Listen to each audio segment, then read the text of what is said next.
مسجد اقصی میں تمام انبیاء علیہ السلام موجود ہیں۔ اللہ اکبر۔ حضور علیہ الصلوۃ والسلام تشریف لائے تو جبریل امین نے خود اذان پڑھی۔ اذان پڑھنے کے بعد پھر اقامت کہی۔ اب سارے لوگ کھڑے تھے لیکن انہوں نے حضور کو ہاتھ سے پکڑ کے مصلی پہ کھڑا کیا۔ اللہ اکبر۔ دیکھو بہت سارے لوگ ہوں، ایک متعین امام ہو تو وہ تو مصلی پہ کھڑا ہوگا ہی ہوگا۔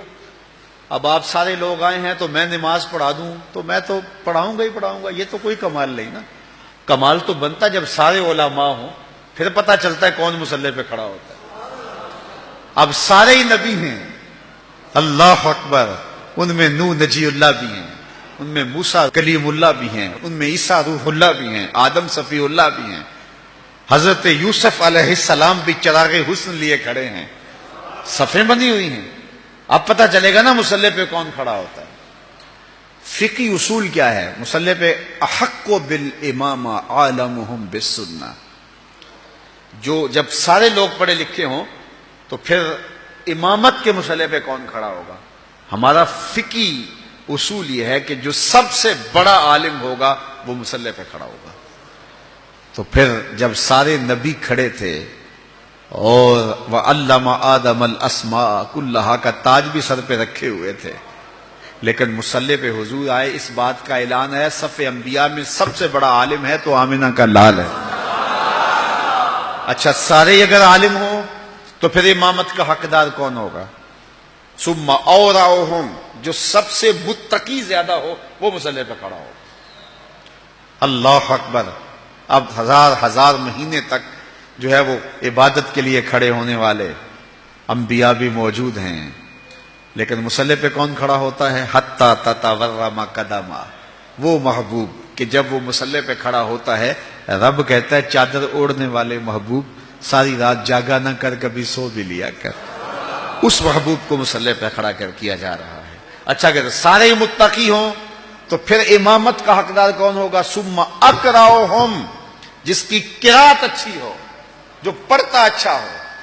اب صف انبیاء میں حضرت داؤد علیہ السلام بھی موجود ہیں، کہتے ہیں جب پڑھتے تھے جانور رک جاتے تھے۔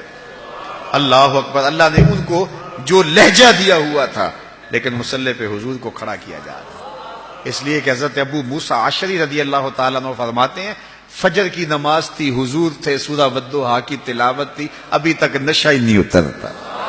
اچھا اگر سارے ہی قاری ہوں تو پھر امامت کا حقدار کون ہے؟ ثم احسنہم وجہا، جو سب سے سونا ہو وہ مصلی پہ آئے گا۔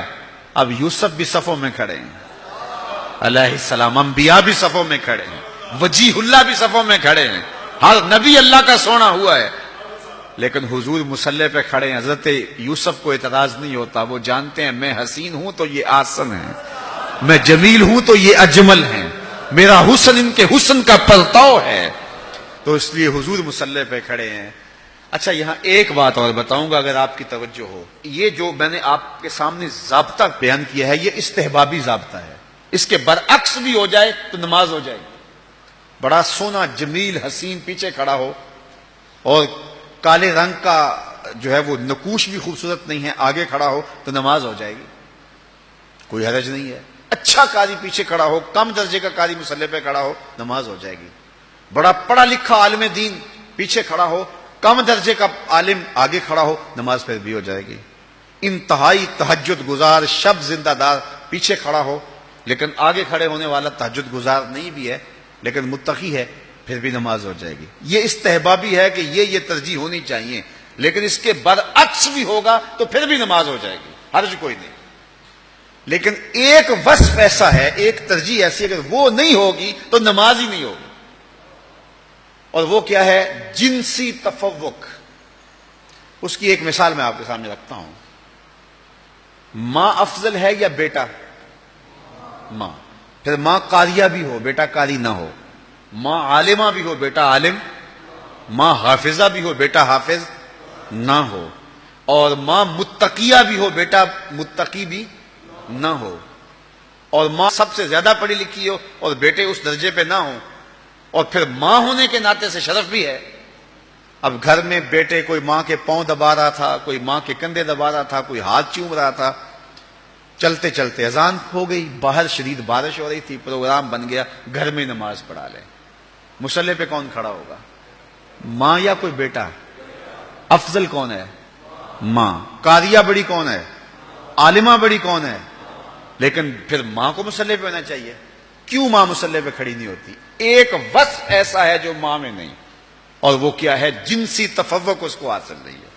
الرجال قوامون علی النساء، مردانہ پن زنانہ پن سے افضل ہے، رجولیت نسوانیت سے افضل ہے۔ تو رجل ہونا، مرد ہونا، مردانہ پن، یہ وہ وصف ہے جس نے ماں کو پیچھے کر دیا، بیٹے کو آگے کر دیا۔ عزت اپنی جگہ، سلوٹ اپنی جگہ، سلام اپنی جگہ، علم اپنی جگہ، زہد تقوی اپنی جگہ۔ بیٹے کہیں امی ہاتھ جڑے ہیں، تیرے پاؤں بھی چومتے ہیں، تیرے تلووں کا دہن بھی پیتے ہیں، لیکن یہ ہماری مجبوری ہے، مصلی پہ ہم نے جانا ہے، اس لیے کہ جنسی طور پہ فضیلت ہمیں حاصل ہے۔ میں کہتا ہوں سارے فضائل حضور کو حاصل تھے، سارے کمال حضور کو حاصل تھے، سارے نبی بھی پیچھے کھڑے ہو گئے، جبریل ہاتھ باندھ کے عرض کرتا حضور ساری عظمتیں اپنی جگہوں پہ، لیکن میری مجبوری ہے کہ میں نور ہوں اور آپ بشر ہیں، اس لیے مصلی پہ کھڑا ہونا میرا حق ہے، مجھے جنسی تفوق حاصل ہے، میری مجبوری ہے، ادب سے ہاتھ باندھ کے عرض کرتا ہوں آگے کھڑا ہونا میری مجبوری ہے۔ لیکن جبریل اقامت پڑھ کے پیچھے کھڑے ہو گئے، حضور کو آگے کھڑا کر کے اس بات کا اعلان کیا کہ وصفی اعتبار سے بھی حضور افضل ہیں، جنسی اعتبار سے بھی حضور